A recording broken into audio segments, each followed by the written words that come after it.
Well, welcome to our 6th episode of Point of View Uncensored. Again, I am Dr. Renaissance, and I let my co-hosts introduce themselves. Sure, my name's Dr. Jake. I'm a professor at the University of West. I specialize in psychoanalysis, critical theory, humanistic psychology, among a few other disciplines. And what's up, everybody? It's DJ, also known as DJ the Great. Happy to be with y'all again. Give a little bit of my perspective on things. Yes. So today we have two special guests with us today. One is by the name of Jimmy Hill and Miss Tammy Featherstone. Jimmy Hill is the father of the late Mr. Jimmy Atchison, which was a victim of police brutality. And Miss Tammy Featherstone is the aunt of the deceased, Mr. Jimmy Atchison. So I'll let you two introduce yourselves and, give an introduction of who you are. Welcome to the show, Mr. Hill and Miss Featherstone. Thank you. Thank you. So before we get started, we want to just give you guys an opportunity to give your side of the story, because I know a lot of people may not be familiar with the story of Jimmy Atchison. So if either one of you can give a brief overview of what particularly happened with the case and where you are now with that case. Well, I'm going to let Tammy start. You want to start off? Okay. Jimmy Atchison was killed by former Atlanta police officer Sun Kim on January the 22nd, 2019. A young lady went to the police department and filed a warrant on Jimmy, saying that he took her phone at gunpoint. The detective spoke with several witnesses. The witnesses said that Jimmy never had a gun. He never took her phone. It was said that Jimmy asked to use the phone and he walked off with the phone. Jimmy and the young lady knew each other. They were associates and everything. And when we saw the police report said that there was conflicting stories from the witnesses and the young lady that filed the warrant. So they said that they wasn't going to issue a warrant because they needed to do more investigation. It's like as if they knew that something in the story wasn't right, so they were still investigating. Somehow, a warrant was signed. There's a task force that normally execute warrants and everything. So Officer Sun Kim was the head of that task force that was executing the warrant for Jimmy. They went to Jimmy's baby mother's house, the mother of his son. They went to her house. They did not have a warrant for her house. They went to her house to arrest Jimmy. Jimmy jumped out of the window. Jimmy ran into another unit, and someone told them that they saw him run in the unit. The officers never saw him run into the unit. So at that time, the officers never should have gone into the unit after Jimmy. They should have called SWAT, which they did not do, which was a violation of their codes and everything, because they should have called SWAT at that time, because Jimmy was basically what you call barricaded inside the unit. And when an officer does not see a suspect go into a unit, they're not supposed to enter that unit because of safety reasons. Officer Sun Kim chose to do that along with 3 other officers. Jimmy was hiding in the closet. He was given 2 commands, one to come out and the other is to not move. From what their statement says, he came out with his hands up. And Officer Sun Kim felt like his hand was a gun, and he shot Jimmy one time in the face under his left eye. This was about 7:30, 8 o'clock in the morning. There's no way, broad daylight, that he thought Jimmy's hand was a gun. That's impossible. So right now, we've met with the new district attorney. She's peddling around the evidence, I guess. The former district attorney, Paul Howard, had come to the decision to take the case to the grand jury because he found that Officer Sun Kim killing Jimmy was unjustifiable. Before he could get it to the grand jury, the COVID hit and the grand jury was out. Once the grand jury came back, they decided that they only wanted to hear cases of people that was incarcerated. They didn't want to do any outside cases until further notice. Paul Howard was voted out. Bonnie Willis was voted in as the new district attorney. We met with her. Her quote unquote words to us was, she didn't want to hear anything about what Paul Howard findings were. She didn't want to read Paul Howard's report. She fired Paul Howard's entire staff. None of Paul Howard employees worked for her. That's not what we was in her office to discuss. We was in her office to discuss how she's going to hold these officers accountable for the murder of Jimmy Atchison. So we're still waiting to hear from the district attorney, Bonnie Willis. I'm gonna add to that. My son Jim Atchison, he was unarmed and surrendering. And he didn't deserve to die in with the manner in which he died. The witness came forward, Miss Lynn McFashion, and the girl that accused of Kelly Brogan, Lynn McFashion was a friend, and she came forward after being questioned by police on numerous occasions. And she told that there was no armed robbery, there was no gun. She said Atlanta police questioned her over and over and over and over. So it's because Atlanta police failure to their sloppiness and their carelessness and their failure to properly investigate is one of the reasons why my son, Jim Atchison, is not dead. Also, Sean Kim was a 26-year veteran with a number of violations. And I was trying to figure out how he was able to be in charge of the task force after all the violations that he had.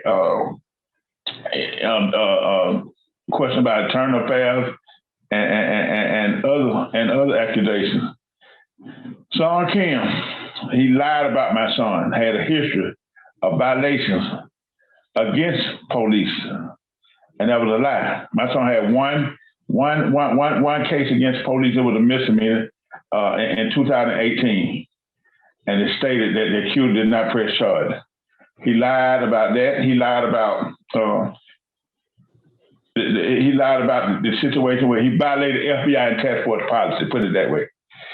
Anytime a subject is barricaded, you're supposed to call SWAT. That's proper procedure. Now I want to point something out to you.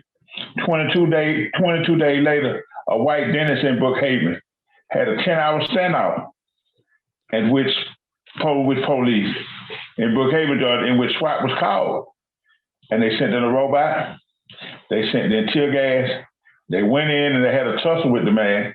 A room full of guns, just like the room my son was in. And guess what? He came out without a scratch. My son came out with a body bag.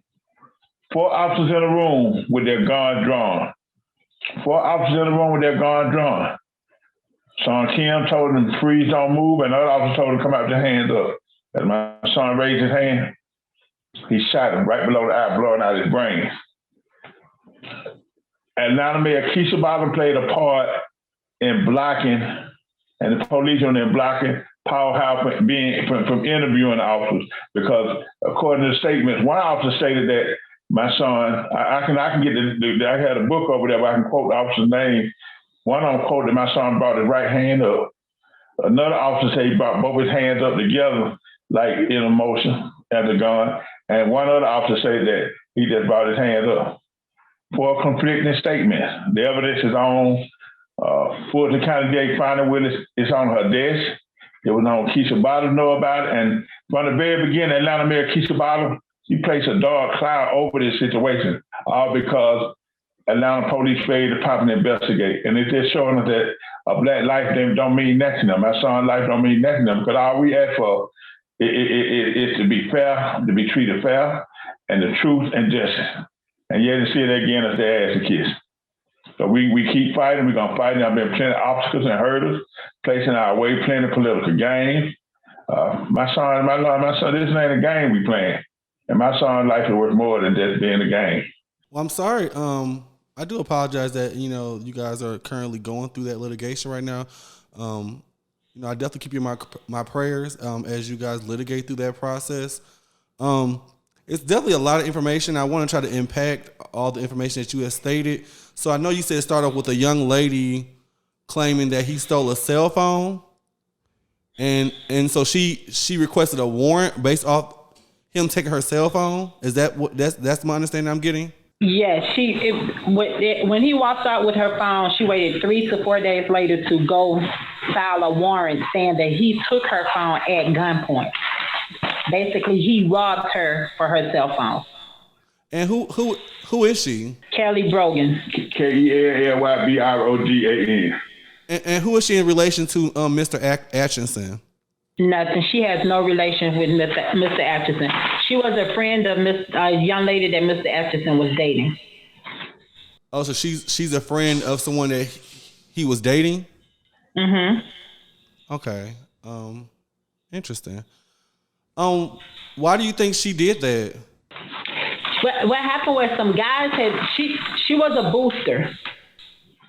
And A she booster? got some clothes and they didn't pay her for the clothes.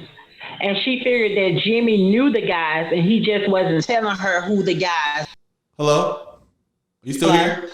Yeah, I'm here. I'm listening. I'm sorry, you broke up. Yeah, so you were saying that I didn't hear the last part. You said that so she was a friend of a person that he was dating, and she was a booster, and she didn't get she was selling clothes and they didn't pay for it, and they said he might have knew something about it. Is that what drove her to find a warrant? Mm-hmm. Mm-hmm. So why do you think the police officers took that warrant? I don't know. I honestly think, and this is just information that was given to us. I'm not sure how accurate the information is, but we were told that Officer Sankem went to the judge and said that Jimmy was a flight risk, and that's how the warrant was signed. So what's a flight risk? That means that Jimmy could leave the state of Georgia or the country and go somewhere else. Jimmy's entire family is in Atlanta, Georgia. Jimmy has 2 kids in Atlanta, Georgia. Jimmy did not have a passport. He could barely keep up with his ID. So Jimmy was not going anywhere. He would never, ever leave my mother, his grandmother. First of all, I'm really sorry for the loss of Jimmy. It's a tragedy that should have been avoided. What we've been talking about on this podcast has to do with issues of systematic racism, police reform, among other related topics. And, I'm curious and looking forward to hearing your guys' perspective in terms of, where did the system fail you? At what point did you realize, that this isn't a just system? To be honest, before this situation became a part of our life, we really didn't pay any attention. And that's to be honest. And that's like a lot of people. You never really take it serious until it hits your doorstep. I feel like the justice system has failed us because the laws that are in place that protects these officers from being charged in cases like this needs to be changed. Those are old laws and they need to be changed. Things are so bad here in Georgia I formed an organization called Georgia Moms United.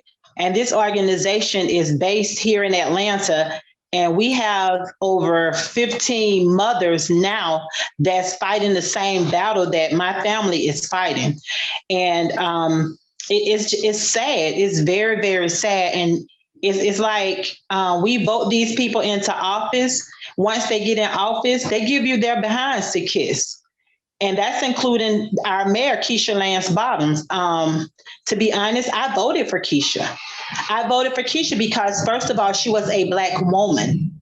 Secondly, because she was from the same place that I'm from, Southwest Atlanta, and the west side of Atlanta. So for several of those reasons, I voted for her. I'm thinking that Keisha would get into office and make a difference. Once she got in office, she did nothing. Nothing in her 4 years of being in office, nothing for the community, nothing to help these families that's fighting against police brutality. My nephew was killed during the week of Super Bowl. She tried everything in her power to get this swept under the rug. No media would cover his story because Super Bowl was more important than Jimmy Atchison's life. Let me say something. I want to add something to that right there. You know, when Jimmy was first killed, it took Atlanta Mayor Keisha Bottom 2 months to come out of her condolences. In a meeting that was set up, we were scheduled to meet Chief Shield at our attorney, Tanya Miller office, which Attorney Grigg for the NAACP was there also. And all of a sudden, Keisha Bottom just popped up out of the blue. Our first candlelight we had at City Hall. Police, Keisha Bottom police force, the order had to come up till they forced us in. They brought the gates out, said 20 police up there. Only thing we were saying was just for them, no justice, no peace. And we had children with them. They kept pushing the gates in closer. 20 more police come up on by us. So it was their thing to intimidate us. When the day Keisha Bottom came and offered her condolences, what we knew were false, it was the day before a town hall meeting that was scheduled for Cascade Methodist Church, in which she had over 60 police officers that were waiting on us because she knew we were coming. But we weren't coming to bring trouble. We were coming to bring awareness to this situation. So we were escorted off the premises. Even though people stood up and they cheered because a lot of people didn't know what was going on. A lot of people didn't know what was going on. So it's like every move we make that she was there, you know, it's like a chess match. But it was a political game with us. Sean Kim, I want to let you know something. And this comes from Paul Howard right here. Sean Kim, fixing glass, right? You can't hold the phone. You got it, okay. It said, in this instance, the operational plan submitted by TFO Task Force Officer Kim required him to receive the permission of a supervisor to deviate from the prior approved operation plan to call SWAT if the subject was barricaded. It is mandatory to use SWAT in apprehension of a fugitive if the subject is barricaded, as Mr. Atchison was in this case. It said, the task force failed to comply with the contingency for a barricaded subject as prescribed in the approved operational plan, in violation of FBI domestic investigation operational guide. TFO Kim did not contact the Atlanta SWAT team, even though the subject was barricaded, nor was there an operational plan that gave direction for the task force to detain a barricaded subject. So they say he violated in every way possible. He violated my son human rights, his civil rights. He violated task force policy. And he just continued. I had a book. This book comes from Paul Howard staff in the Public Integrity Unit. And this is a book that was getting ready to be presented to a grand jury. And it also explains how TFO Kim lied to the task force members at the briefing by stating that Mr. Atchison had a history of resisting arrest and fighting police officers, despite evidence to the contrary. The previous arrest warrant for the charge of obstruction was issued on August 17, 2018, and states that accused did not offer and did not do violence to the person of said officer. And Mr. Atchison has no other arrest for violence against police officers, but he stated that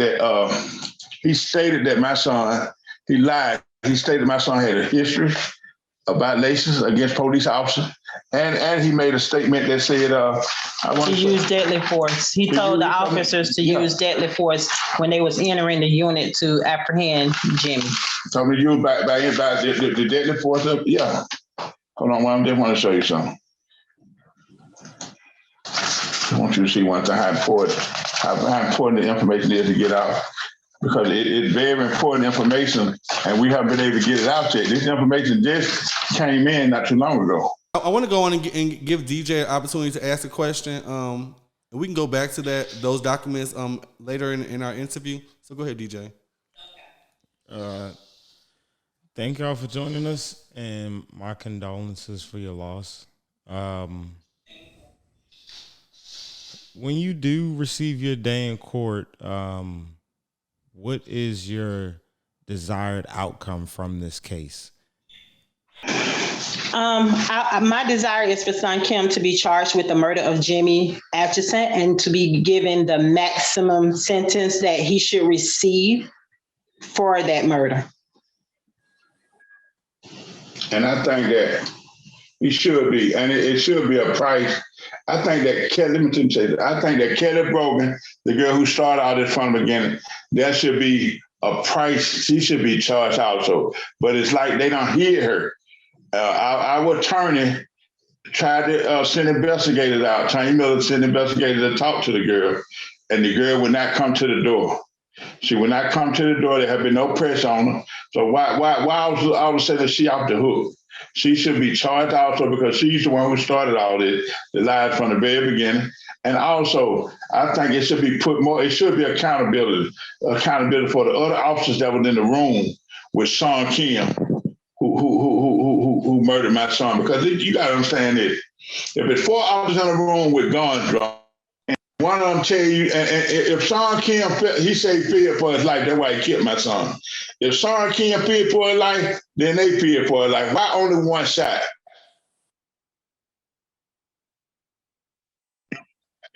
Intended to kill my son. And if we can get this book out and get this information out, it will show from the beginning how he lied about everything. Why only one shot? Why only one shot? Why didn't the other 3 officers shoot? Because they know that they knew my son didn't have a gun. Sean Kim knew my son didn't have a gun. He was unarmed and surrendered. Knew it, and my son was just afraid. That's all it was. He was just afraid. Like every black man is in America when it comes to the police, they're afraid. What black man had them wrong? They shoot you in your bed. Breonna Taylor was in her bed. Tiana Jefferson was playing video game. So, I mean, no matter front, back, surrounded, a young man in Milwaukee was shot in front of the children. So it's always an excuse. Kill the black man, hide behind your bag, and then tell a lie that you fear for your life. If Sean Kim feared for his life, why only one shot? If Sean Kim feared for his life, why didn't the other 3 officers shoot? And what did you say ended up happening with the young lady, Kelly Brogdon? Nobody can find her. Nobody know where she is. We've been told that she moved back to Florida.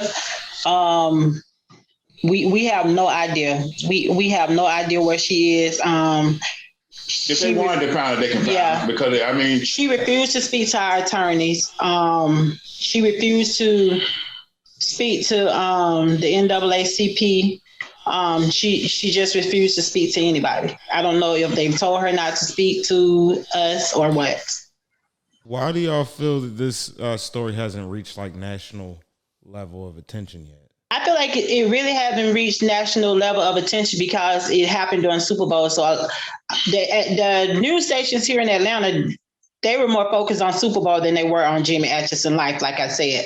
Secondly,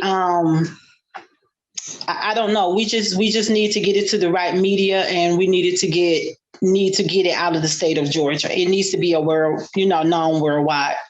I think one of the reasons I'm adding with Tammy, I think one of the reasons is Atlanta is about relationships. Atlanta is about relationships. I mean, from the very beginning, we asked in our office, a call was made to rapper T.I., and asked him, well, what you gonna do about the Atchison case? And as I found it, I said he don't want nothing to do with it because he was a friend of Keisha. Atlanta is more about relationships. That's what it's about. Where if you know you sure ain't with this case, then boom. And that's the same thing I feel like what's going on with finding with it. Not just the police, dumped all that money in her pocket, but Keisha Bottom is her mentor. And I don't see her going against Keisha Bottom. So, it's a whole lot of things that's what Atlanta about. It is like, damn the life of a black man, damn the life of Jim Atchison and everybody else. We're gonna keep it, we're gonna keep it the way we got it. And it's like, it's just something that needs to be broke up. But wrong is wrong, no matter who said it or who did it. And Atlanta Police Department was wrong in their investigation. They didn't properly investigate the warrant. Kelly Brogan was wrong. Atlanta Mayor Keisha Bottom was wrong. All the political games she played, other than to play that dark cloud over this situation. And I'm very upset with Black leadership and the black pastors, because how can you come together and boycott Home Depot, some of the top Black pastors in Atlanta, and in Georgia, and boycott Home Depot, and you won't say nothing when it comes to police killing these young black men, our future. It just being under too many scared Black people in Atlanta and too many selfless Black people in Atlanta, because it's just time to stop being allowing yourself to be manipulated and controlled by white supremacists. And that's just the bottom line. I'm going to be honest. I don't think it's about them being scared. It's about the funding. if they speak out too much on certain situations, then their nonprofit organizations will not get funded. People think that Fonnie Willis removed herself from the Rashard Brooks case for other reasons. The truth is that she removed herself from the Rashard Brooks case because the officer that shot Rashard Brooks, his attorney donated funds to her campaign. So that is a conflict of interest. She had no choice but to be removed from that case. These officials need to stop taking donations from these attorneys and the police union. And because I feel like we will never get justice if they keep being allowed to take, donations from these type of organizations. It's a scratch my back, I scratch your back type of situation. That's what I feel like the issue is here in Jimmy Atchison case. Because it's a police-involved shooting. She's the new district attorney. She's a very disrespectful district attorney as well, must I add. She's very disrespectful. What I say, I think it's too many scared black people in Atlanta. In leadership, too many selfless and too many scared black people in leadership. They're scared of repercussions. They're scared what might occur if they do the right thing. So they continue to allow themselves to be manipulated, controlled. Mm-hmm. And white supremacists right at the head of they got dealing with the police union and everything, from putting money in their pocket, from taking control, taking back control, even the faith-based churches. I just can't understand how these black leaders in Atlanta, everybody talk about everybody when it comes to several things that ever need about the church, everybody want to quote of Dr. Martin Luther King, but so many black pastors and so many black leaders done strayed so far away what Martin Luther King was about. Martin Luther King was about fighting for justice. He was about fighting against police brutality. And then, like he said, we cannot be satisfied as long as black Americans continue to be the victims of the unspeakable horror of police brutality. My son, Jim Ashford, was one of them victims of the unspeakable horror of police brutality. And we're going to keep fighting. Do you think it could have, how could he have prevented this from happening as far as what responsibility or role did Mr. Atchison play in this situation? And also, I know I was reading about, I know the FBI being involved, and I know I see a $20 million lawsuit that was filed against the Atlanta Police Department. So if you can go into that as well as talk about, what role did Jimmy Atchison play in this whole case? The only role Jimmy Atchison played was he never should have walked off with the cell phone. He never should have walked off with the cell phone. Jimmy running was an instinct of, I'm going to die either way. If I sit here, I'm going to die. If I run, I'm going to die. So his first instinct, along with a lot of blacks, is to run. And it was to run. You were scared. I don't been in that position before. 21-year-old and the police coming at you. They went to Jimmy like Jimmy was a hard criminal that has a huge back, record of maybe murder and all type of stuff. This is how they went into that unit at Jimmy. I want you to ask yourself this question now. If we know my son didn't do an armed robbery, we knew it from the beginning. So why would you have a federal task force? Why would you get the feds involved if Atlanta police used to deal with armed robbery and murders all day long? And you got to remember now, when you look up the facts, 11 Atlanta police and 2 federal task force members. 11 Atlanta police and 2 feds. What was the reason for getting the feds involved? I believe to get it up the intensity level. Because once you FBI involved, then it's another thing. It's a different thing than regular police. Yeah. And so it's like Sean Kim, he lied and everything, and it was the intention. It was his intention to murder my son. It was his intention. And it also has something to do with money. The more arrests they make, the more money the feds give the city of Atlanta Police Department. It was his intention all day long to murder. Everything, all the evidence points to it. That's why I can understand why it hadn't been why Sean Kim hadn't been indicted. Let the grand jury decide. Let the grand jury decide whether or not, I think it was 22 years ago, this guy got killed in Ohio. And you know what? And they charged him. And the police, he said he had the police told him to raise his hand and say his cell phone was a gun. And it was a lie, and they killed him. And you know what? They charged the police. They did the right thing. It seems like everybody is about trying to take steps to do the right thing, but Atlanta, when had Atlanta indicted a police officer for the killing of a black man? Atlanta is about relationship. Atlanta is about covering up, and they wanted to sweep this case on the rug from the beginning, but we kept fighting and fighting and fighting. We refused to let them.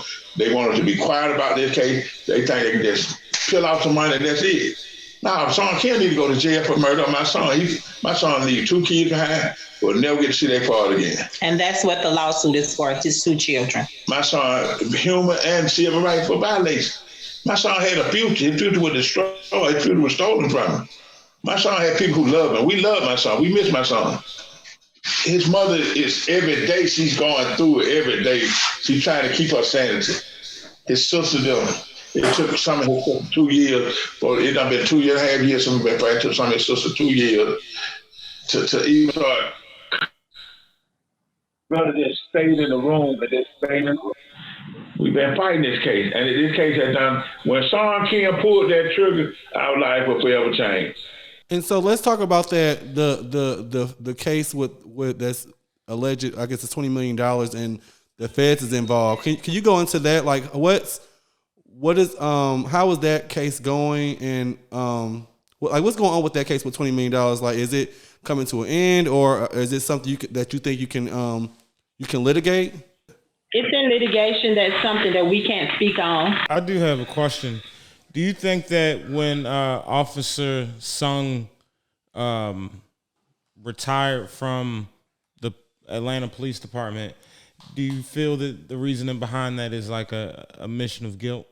Well, they knew he was guilty, but it looked better for them to allow him to resign than to fire him.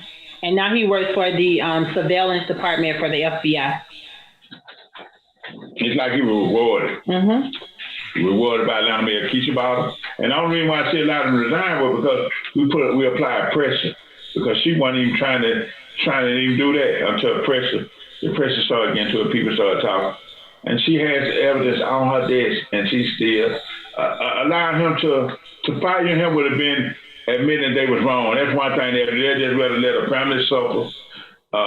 And my son's name just be in vain, his death be in vain. They rather just do that instead of just doing the right thing. It's like, where is the integrity? Where is the dignity and the character? It's like leadership in Atlanta just ain't about principle no more. It's just about, we just don't watch each other back. That's what it is. We're gonna keep watching. And you know what hurts me worse than anything? When I post and somebody get under my post and say, well, he shouldn't have robbed her, or well, he shouldn't have ran. Until you know the story, until you read the report, please don't judge a book by its cover. That's the main thing that's wrong with the people in the world today. They always try to find a fault. I don't care if he ran. I don't care if he walked off with a phone. He did not deserve to die. He did not deserve to be shot in his face executional style. And Sun Kim deserves to be arrested and charged with murder for that. I mean, the evidence is right there. The evidence is out there now. All you have to do is go to justice defendant. The evidence, everything is out in the open now. Everything's out in the open, but what's all in this book? And that's how Sean Kim had a number of violations, and how he lied, and how he plotted, knowing that he was going to kill my son. That was his intention. This sign I first met you, but this is my sign. You gotta get that. This is the sign I had, and I had this day, but that's the sign I had. That's Sean Kim, the 26-year veteran. That's my son, Jimmy Atchison. I'm just going to make a statement. Okay, we see that. Go ahead. Yeah, I was going to say that,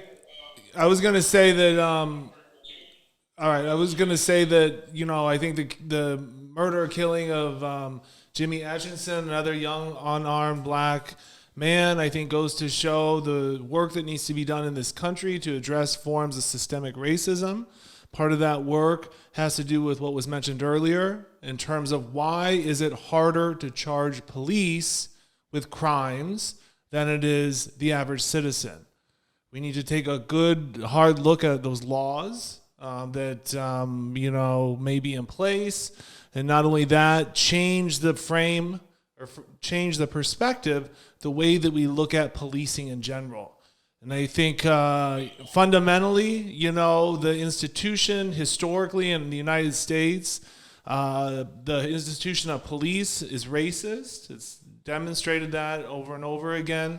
And, I'm so sad and upset and angry that, another life had to be lost in order to, again, prove that this is a failed institution that needs to be rethought.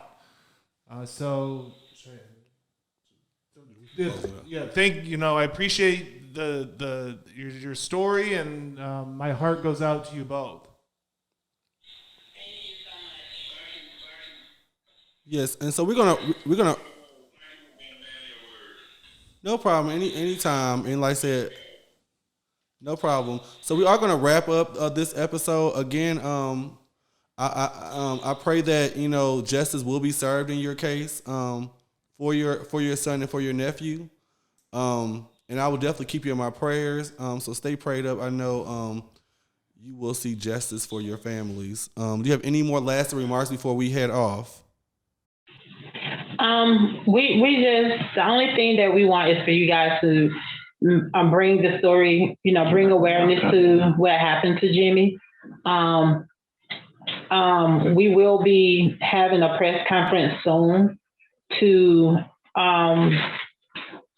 let people know some of the reports, how Sun Kim really violated Jimmy's right and how he did not follow proper protocol when it came to arresting Jimmy. These things need to be known. People need to know what he did so that they can stop assuming what happened. And also, for the county, find it with his telephone number. It's 404-612-4981. That's 404-612-4981 in demand. Sun Kim be indicted for the murder of Jimmy Atchison. It's time for accountability. No, it's time for excuses not played out. It's time for accountability. It's time for action. It's time for justice. Like I said, we're gonna keep fighting. We 6 months and 3 years. We know freedom is never given, freedom is won. And we're gonna keep fighting to clear my son's name, to keep his name straight, and we're gonna keep fighting for justice. I just want to say justice for Jimmy. All right. Well, thank you for having you guys today. Like I said, we'll definitely keep you posted, and just keep us posted on any updates that happens from your case. Okay. Okay. Thank you. Thank you. Yeah. So as I close, great episode today. Again, my name is Dr. Renaissance. Signing off. I'm Dr. Jake. DJ the Great. And signing off. You guys have a great, wonderful day. Peace out.